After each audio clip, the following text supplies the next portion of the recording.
My siblings looked down on me and banned me from all their weddings, so I didn't invite them to mine. What followed left them speechless. My name is Emily, and I'm the youngest of 5 kids. My siblings, Mike, Chris, Rachel, and Josh, were all so much older than me that sometimes I felt like I was part of a different family. By the time I was old enough to start forming memories, they were already moving out, going to college, or starting their adult lives. It was like I was an afterthought, a weird tag-along they had to put up with. But even so, I loved them. When you're the youngest kid, you look up to your older siblings like they're heroes. I thought Mike hung the moon when I was little. He was the cool oldest brother who could do no wrong. Chris was quieter and more serious, but I still adored him. Rachel was my big sister, the one I always hoped would let me into her life and show me how to be like her. And Josh, the baby of the older ones, felt the closest to me in age, but even he kept me at arm's length. The first time it really hit me how I didn't matter to them was Mike's wedding. I was 10 years old. 10 is that weird age where you feel old enough to be included in grown-up things, but still young enough to be treated like a child. When Mike and his fiancée, Sarah, announced they were having a child-free wedding, I assumed that didn't mean me. I wasn't some random kid who would throw food or scream during the vows. I was his sister. I still remember the day my parents sat me down. I'd been so excited, I even asked my mom if I could wear one of her necklaces for the big day. That's when she said it. Mike and Sarah are having an adults-only wedding, Emily. You're not going to be able to come. I stared at her for a second, trying to process.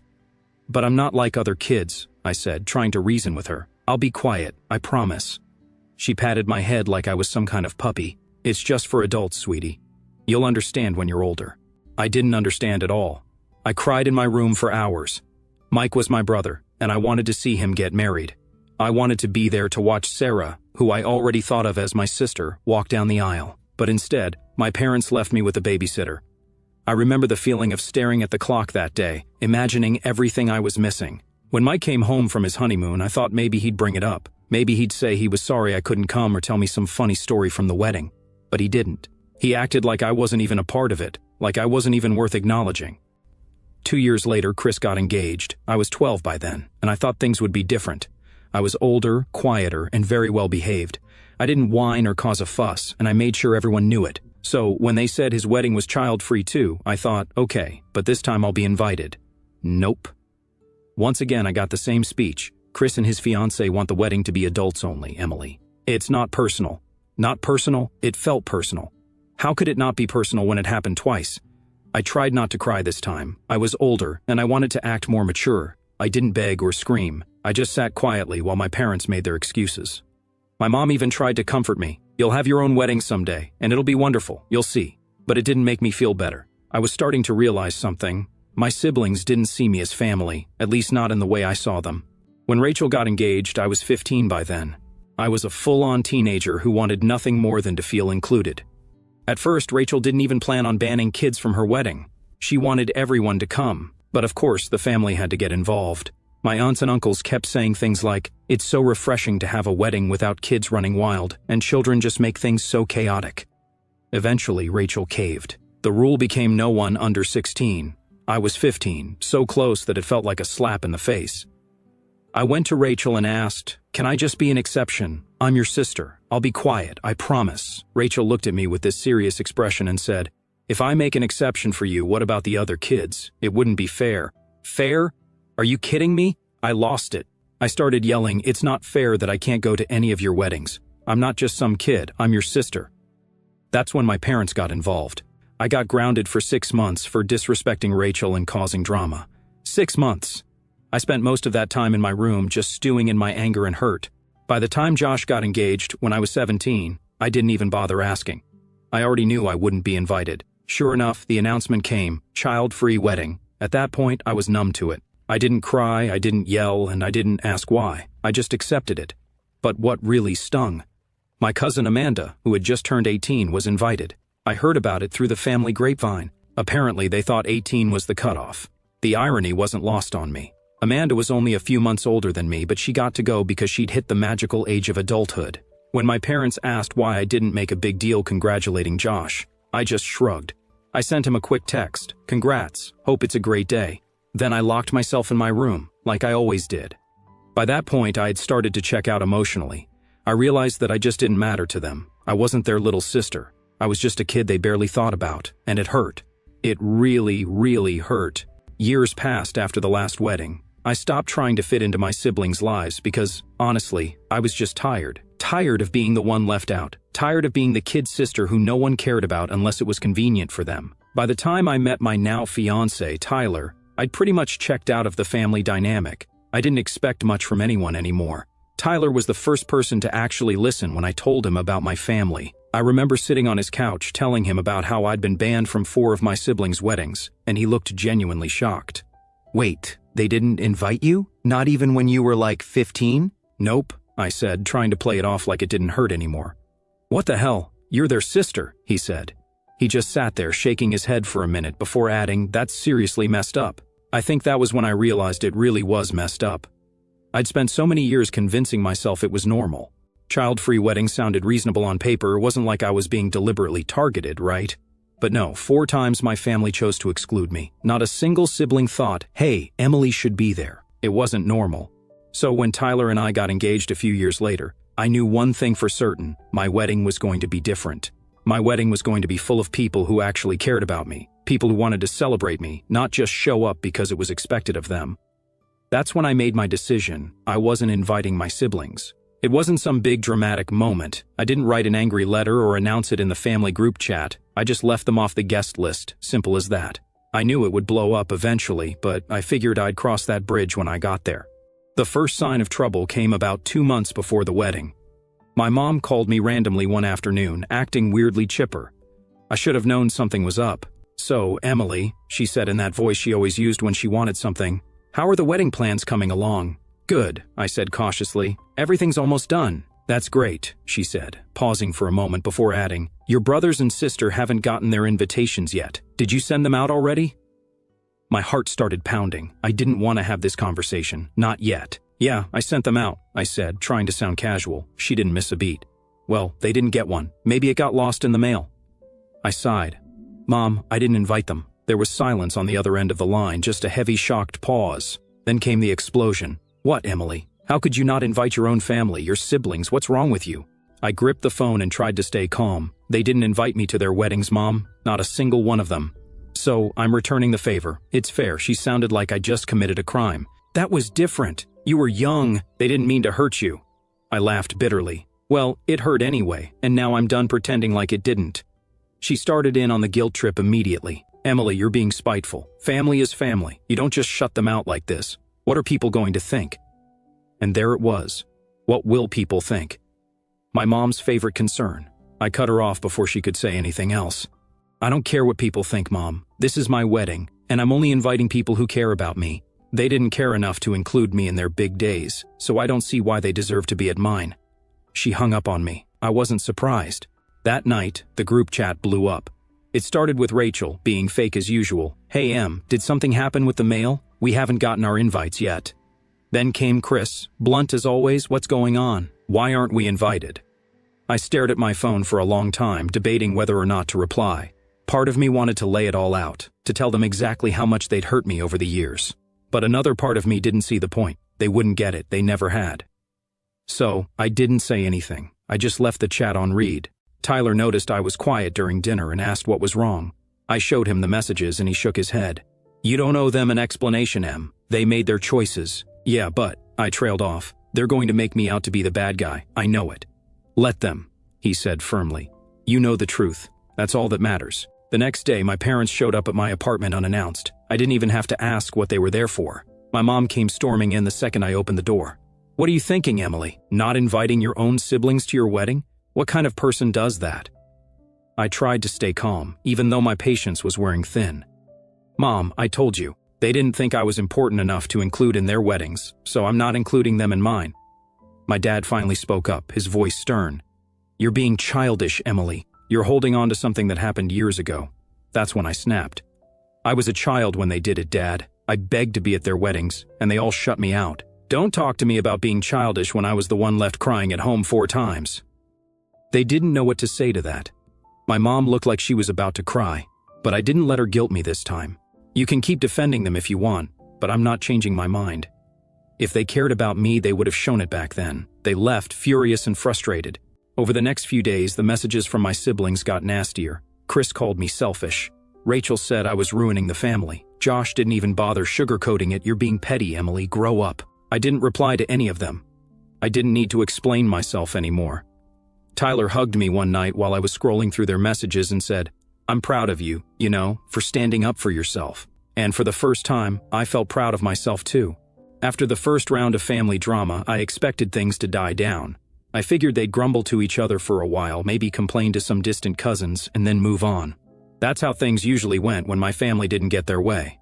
But I underestimated just how big of a deal they were going to make this. It started small. Rachel, of course, couldn't resist posting a passive-aggressive status on Facebook. Family is forever, even when some people forget what that word means. I rolled my eyes so hard I thought they might get stuck. Tyler was scrolling next to me on the couch, and when I showed him the post, he shook his head. What is she, 14? Basically, I muttered, trying to brush it off. I told myself it didn't matter. I knew the truth, and I knew I wasn't doing anything wrong, but it still bugged me. It's hard not to feel hurt when your own sister goes out of her way to take shots at you publicly. It didn't stop there. Over the next few days, little jabs started showing up in our extended family group chat. I'd muted it a long time ago, but Tyler still checked his phone one afternoon and said, Emily, you might want to see this. The messages were flying. Rachel, it's so sad when family starts prioritizing petty grudges over love. Chris, I just don't understand. I thought we were better than this. And then Mike, good old I'm the eldest and I know best Mike, decided to take his shot. I never realized how much bitterness you've been holding on to, Emily. It's really sad. You're ruining relationships over something that happened years ago. I stared at the screen, my blood boiling. They didn't get it. They still didn't get it. They made it sound like I was blowing a minor issue out of proportion, as if they hadn't spent my entire life excluding me. I wanted to reply. I wanted to type out every single thing they had done and make them see how hypocritical they were being. But I knew better. Arguing with them would just give them more ammunition. They'd spin my words into me being dramatic or unstable or whatever else they wanted to say to avoid taking responsibility. Instead, I did the one thing they never expected. I left the group chat. That night, my mom called me. I knew she'd heard about the group chat incident because she jumped straight into yelling the second I answered. Emily, what is wrong with you? Hi, Mom, I said flatly. Don't start with that attitude, she snapped. Do you know what you've done? Your siblings are heartbroken. You're destroying this family. Heartbroken? I laughed bitterly. They ignored me my entire childhood, but now they're heartbroken? Give me a break. You're being so spiteful, she said. You've always been like this, holding on to grudges and making everything about you. That's when I lost it. I'm the one holding grudges? Mom, I was 10 when Mike got married. 10. I cried because I wanted to be there, and you all told me I didn't matter enough to be included. And it didn't stop there. It happened again and again and again. I begged to be at Rachel's wedding, and she told me no because it wouldn't be fair. That was years ago, she said dismissively. Yeah, and I'm still living with the way it made me feel. You all decided I wasn't important enough back then. Why should you suddenly get a front row seat to my life now? She didn't have an answer to that. Instead, she tried to flip the script. This isn't about the weddings, Emily. This is about you pushing everyone away because you're bitter. Tyler's probably encouraging you, isn't he? I groaned. Mom, stop blaming Tyler. This has nothing to do with him. This is about me finally realizing I deserve better than to be treated like I don't matter. Her voice softened, like she was trying to play the concerned mother. Emily, you don't understand. Family is all you'll have in the end. Friends and partners come and go, but your family is forever. No, I said firmly. Family is supposed to care about you. They're supposed to love and support you. That's not what you've been to me. She started crying, big dramatic sobs that I knew were more about guilt-tripping me than anything else. You'll regret this one day, Emily, she said through her tears. You'll see. I don't think I will, I said quietly before hanging up. Over the next week, things got worse. I blocked Rachel and Chris on social media because I couldn't take the constant snide comments. My mom called Tyler twice, apparently hoping to talk sense into him. He didn't answer. Then Mike sent me a long email, yes, an actual email, about forgiveness and family unity. He even had the nerve to quote some Bible verse about letting go of anger. I didn't respond. Tyler and I sat down one night, and I vented about everything. It's like they're determined to pretend I'm the problem. They don't see how messed up it is that they ignored me for years and then flipped out when I finally stood up for myself. You know what it is? Tyler said. They're not mad that they weren't invited. They're mad that they don't get to control you anymore. That hit me like a punch to the gut. He was right. My whole life, my family had treated me like an afterthought, like someone they could dismiss whenever it suited them. But now that I was doing something for myself, something they couldn't control, they couldn't handle it. "They'll get over it eventually," I said, though I wasn't sure I believed it. And then Tyler said something that really stuck with me. "Maybe they will, maybe they won't, but either way, it's not your problem." He was right. For the first time, I realized I didn't owe my family anything. Not my time, not my attention, and certainly not an invitation to my wedding. A week later, my dad sent me a short, guilt-laden text. "Emily, your mom isn't doing well. She's really upset about all of this. Maybe you could reconsider." I stared at it for a long time before replying. Maybe she should have thought about that before ignoring me all those years. I hit send, then blocked his number. For the first time in a long time, I felt free. The weeks leading up to my wedding were a strange mix of excitement and tension. On one hand, I was thrilled to finally marry Tyler and have the day I'd been dreaming of since I was a kid. On the other hand, the drama with my family still lingered like an unwelcome guest. My parents had stopped calling me directly, probably because I'd blocked my mom's number after her last meltdown, but that didn't stop other people. My aunt called me out of the blue. I hadn't spoken to her in years, so I was immediately suspicious when her name popped up on my phone. I answered, and she got right to the point. "Emily, honey, I don't understand why you're making such a big deal out of this," she said in her sweet but condescending tone. "Family is family. It's not right to leave your siblings out of your wedding." I sighed, gripping the phone a little tighter. "Aunt Linda, it's not just about the wedding. This has been years in the making. I'm not going to change my mind. But it's family," she pressed, like that word was supposed to fix everything. "I'm sure they didn't mean to hurt you back then. Can't you just let it go and be the bigger person?" I closed my eyes, trying not to snap. Being the bigger person doesn't mean letting people walk all over you. It's about knowing when to put yourself first. There was a pause on the other end, and I could hear her sigh dramatically. "Well, I just hope you don't regret this one day, or you're going to miss your family and they won't be there." I didn't say anything. I just hung up. The morning of the wedding, I woke up feeling an odd combination of peace and nerves. It wasn't the normal, what if something goes wrong kind of wedding day jitters. It was more like I was waiting for a shoe to drop. I knew my family wasn't invited, but I couldn't shake the feeling that they'd find a way to insert themselves into the day somehow. But Tyler, being the amazing guy he is, refused to let me dwell on it. When I told him about my worries as we got ready separately, he just smiled and said, "Em, this day is about us. Nothing else matters. If anyone tries to ruin it, I'll personally escort them out." That made me laugh, and for the first time in weeks, I felt lighter. The venue we chose was perfect. It was small and intimate, a garden surrounded by flowers, twinkle lights strung through the trees, and a little gazebo where we'd say our vows. I didn't want a giant, elaborate wedding. I wanted something that felt real and full of love, and that's exactly what it was. My closest friends were there, along with some extended family who'd actually been kind to me over the years. It felt right. As I stood in front of the mirror, putting the final touches on my dress, my maid of honor, my best friend Jenna, walked in and grinned. "You look amazing, Em." "Thanks," I said softly, feeling a wave of emotions. Jenna sat on the edge of the couch and watched me for a moment. "Are you okay?" I hesitated before nodding. "Yeah, I'm just, I don't know, sad, I guess. Not about today. Today is perfect. But about the fact that my family isn't here." She frowned and leaned forward. "Emily, it's okay to feel that. Just because you made the right choice doesn't mean it doesn't hurt." Her words hit me hard. I turned to look at her, tears welling up in my eyes. I wanted them to care, you know? I wanted them to fight for me when I was a kid, and they never did. Jenna stood up and hugged me tightly. "You don't need their approval. You have people who love you. Focus on that." I nodded, taking a deep breath. She was right. Today wasn't about my family. It was about me and Tyler. When the ceremony started, I was so overwhelmed by the beauty of it all that I forgot about everything else. I remember standing at the end of the aisle, staring at Tyler and thinking, this is it. This is what happiness feels like. As I walked toward him, I felt this sense of freedom wash over me. I wasn't the forgotten little sister anymore.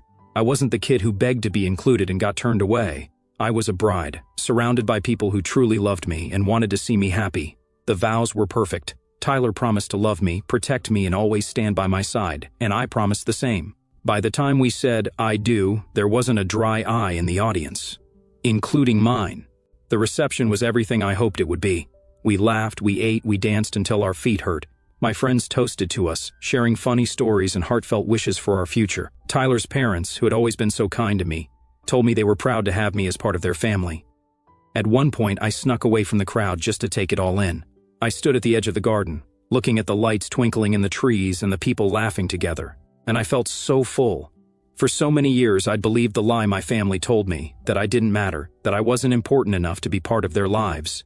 But standing there, watching all these people who truly cared about me, I realized something. I matter to the people who actually deserve to know me. Later that night, as the reception started winding down, one of my cousins pulled me aside. "Hey, Emily, I probably shouldn't say this, but..." I groaned. "What is it now?" She looked sheepish. "Your mom and Rachel apparently threw some kind of dinner tonight, like as an alternative to your wedding." I stared at her for a second, then burst out laughing. "Are you serious?" She nodded. "I know, it's pathetic. I just thought you should know." I shook my head, still laughing. "That's fine. Let them throw their pity party. I hope the food's good." I could tell my cousin expected me to be upset, but honestly, I wasn't. If anything, it was proof that I'd made the right decision. My family had spent my whole life excluding me and then trying to justify it. Now that I was the one drawing the boundary, they couldn't handle it. At the end of the night, Tyler and I shared one last dance while everyone gathered around us. As we swayed together, I whispered, "I'm so happy we did this." He smiled down at me. "Me too, Em. This is just the beginning." And for the first time, I believed it. My family wasn't there. They didn't get to see the best day of my life. But that was their loss, not mine. Because as I looked around the room, surrounded by love and laughter, I realized I had everything I'd ever needed, and none of it had come from them. I thought the worst of it was over after the wedding. I really did. The day had been perfect, everything I hoped for and more, and I felt like I'd finally moved on from my family's nonsense. I didn't miss them at the ceremony. I didn't spend a second wondering what it would have been like if they were there. I was surrounded by people who loved me, and that was enough. But if there's one thing I've learned about my family, it's that they don't like being ignored. It's almost like they couldn't handle the fact that I was happy without them.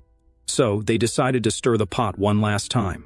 It started with a message from Rachel a week after the wedding. Of course it was Rachel. She'd always been the one to throw the first stone when it came to family drama. "Saw some pics from your wedding. I can't believe you had it in a garden. Looked casual, but I guess that's what you wanted."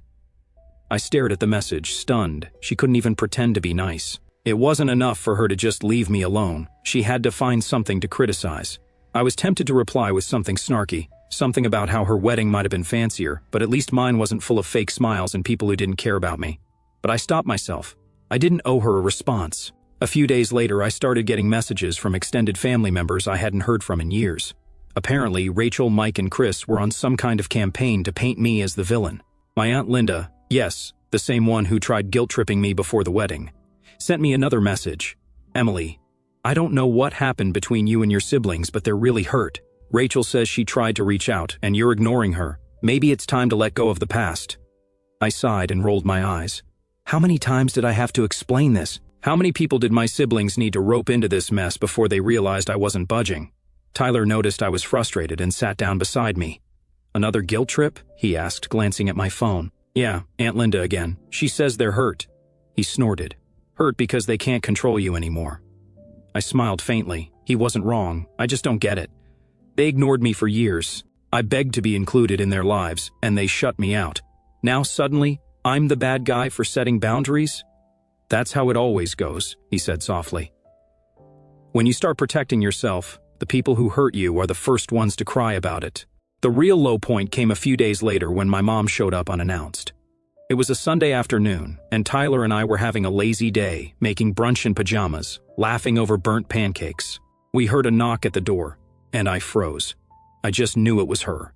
Sure enough, I opened the door to find my mom standing there, looking as dramatic as ever. "Emily," she said, her voice already carrying that familiar tone of disappointment, "we need to talk."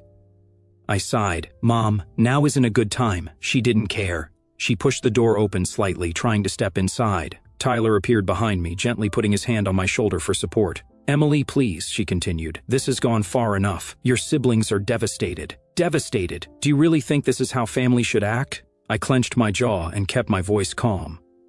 "You don't get to show up here and lecture me, Mom. I invited the people who care about me to my wedding. They didn't make the cut, and that's their fault, not mine." Her face fell into that familiar look of disbelief, like she couldn't comprehend how I could possibly stand up to her. "You don't mean that. They love you, Emily. They're your family." "No, Mom," I said, my voice firm. "Family doesn't make you feel small. Family doesn't leave you out when you're a kid, and then demand to be part of your life when it's convenient for them. I spent my entire life trying to prove I mattered to them, and they never cared. I'm done." She blinked, stunned into silence for once. I could tell she wanted to argue, but Tyler stepped forward, his voice gentle but strong. "I think it's time for you to leave." he said simply. My mom looked between the two of us, her face a mix of anger and sadness. You'll regret this, Emily, she said, her voice soft now, like she was delivering a prophecy. You'll miss us one day, and we won't be there. I met her eyes, unflinching. No, Mom, I won't. Tyler shut the door behind her, and for a moment I just stood there trying to process it. I thought I'd feel guilty, but I didn't. I felt relief. The next day, I got a text from Chris. Mom said she came to talk to you and you slammed the door in her face. Real mature, Emily. You've turned into someone I don't even recognize. I read the message aloud to Tyler, who shook his head. Block him. You don't need that. And I did. One by one, I blocked every sibling and relative who decided to pile onto the guilt train. I realized something important that day. I didn't owe them my time, my energy, or even an explanation. For years, they made me feel invisible. Now, I was taking control. The weeks that followed were quiet for the first time in a long time. Without the constant messages and passive-aggressive comments, I finally felt like I could breathe. Tyler and I focused on settling into married life, decorating our little apartment and planning our future. One night, we sat on the couch, watching some cheesy movie, and Tyler turned to me. Do you regret it at all, not having them at the wedding? I thought about it for a moment before shaking my head. No, I thought I would, but I don't. I spent so long trying to earn their approval, and for what? I don't miss them. I don't miss feeling like I'm not good enough. He smiled and squeezed my hand. Good. You deserve better. And he was right. I did deserve better. A month after the wedding, I got one final message. This time, it was from Rachel's number, sent through a different phone since I'd already blocked her. You've destroyed this family, Emily. I hope you're happy. I stared at the screen for a second before deleting the message. I didn't even feel angry anymore. I just felt done. Because I was happy. For the first time in my life, I wasn't chasing their approval. I wasn't begging for scraps of love and attention. I was surrounded by people who cared about me, and that was enough. It always had been.